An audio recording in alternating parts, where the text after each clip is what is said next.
and how they behave in a photograph, we'll be able to make the best use of the light which we have. When the sun is shining from a clear blue sky, the light will be hard and directional. Areas lit by the sun will be bright and vivid, while shadow areas can appear dark, almost black. This is a very contrasty kind of light, and in a photograph it can sometimes result in highlights being very light, almost burnt out, and shadow areas being dark and blocked up if the contrast range is too great for the camera to cope with. The human eye and brain is much better at coping with contrast and seeing detail in both highlights and shadows than a camera sensor is.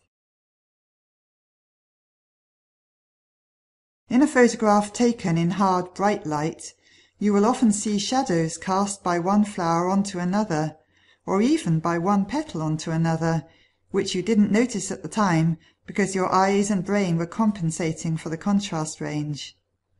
In this photo, the sun is casting shadows from some blades of grass onto the petals of the phlox, which I didn't really notice at the time I was taking the picture.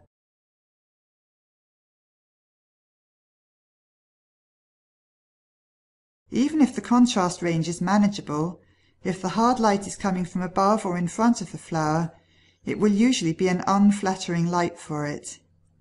In this picture of a dahlia, the light is coming from directly behind me and falling flat onto the flower. Light from this direction is known as front light. Notice how the petals look almost dusty and the shape and colour of the bloom are not shown to their best advantage. In addition to this, the light is also falling on the foliage behind the flower, which appears rather bright and lurid.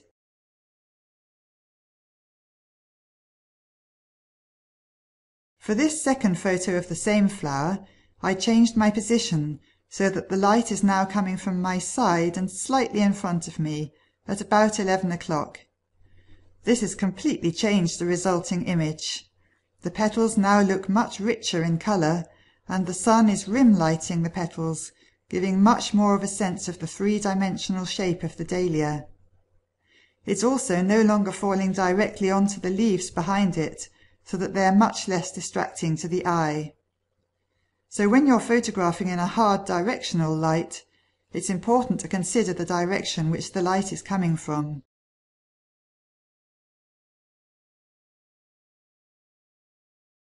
We've seen that hard front light is generally not a flattering light for a flower. However, a bright light coming from behind the flower, known as backlighting, can be a different matter. The next pair of photos shows the different effects of front and back lighting. I took this first picture with the sun coming from behind me and falling directly onto the tulips. The effect is not good, revealing all the blemishes and imperfections and making the flowers look rather tired and past their best.